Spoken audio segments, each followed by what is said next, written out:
एक बार एक किसान हार कर आने वाली आंधी तूफान, ओलावृष्टि, तेज धूप इत्यादि से परेशान हो गया, क्योंकि कभी-कभी फसल ज़्यादा खराब हो जाती थी।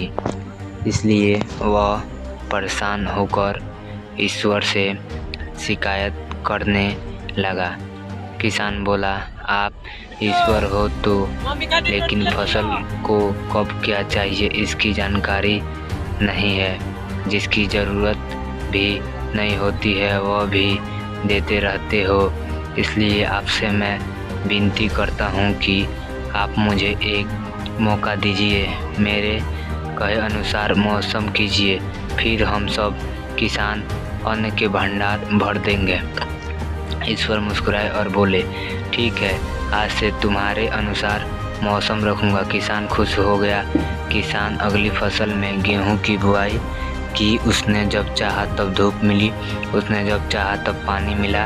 पानी की तो बिल्कुल कमी नहीं आने दी। आंधी बार और तेज धूप तो उसने आने ही नहीं दी। समय बीतने पर फसल बड़ी हुई। किसान भी बहुत खुश हुआ। इस बार शानदार फसल दिख रही है। किसान ने मन ही मन सोचा कि ईश्वर को अब पता चलेगा कि अच्छी फसल के लिए क्या क्या ज़रूरी है। फालतू में ही किसान को परेशान करते रहते हैं। किसान फसल काटने के लिए खेत में पहुंचा। गेहूं के पौधों की बालियों को हाथ लगाया तो उसके पैरों तले ज़मीन खिसक गई। उसने देखा कि किसी भी पौधे में बल्लियां में एक भी दाना नहीं था। किसान दुखी हो गया और बोला, हे ईश्वर, ऐसा क्यों हुआ? क्योंकि मैंने तो सब कुछ सही किया और सही समय पर किया। इस पर ईश्वर बोले, हे प्रिय किसान, ऐसा तो होना ही था, क्योंकि तुमने इन पौधों को बिल्कुल भी संघर्ष नहीं करने दिया।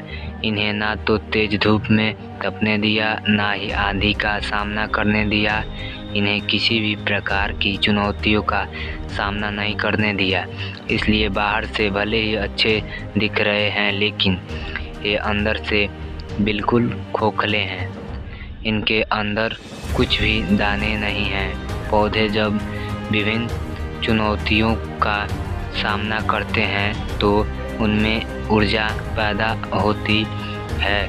यह ऊर्जा उनके अंदर सही सामर्थ्य पैदा करती है जिनके लिए वह बने हैं। दोस्तों, ठीक इसी प्रकार जब तक इंसान संघर्ष से नहीं गुजरता है वह आदमी खोखला रह जाता है। जीवन की चुनौतियाँ ही उसके लिए उन्नति के नए रास्ते खोल देती हैं, आदमी को मजबूत और प्रतिभाशाली बनाती हैं। इसलिए आपको भी जीवन में मुसीबतें या चुनौतियाँ आए तो घबराना मत। यह आपको बिखारने के लिए नहीं, निखारने के लिए आई हैं।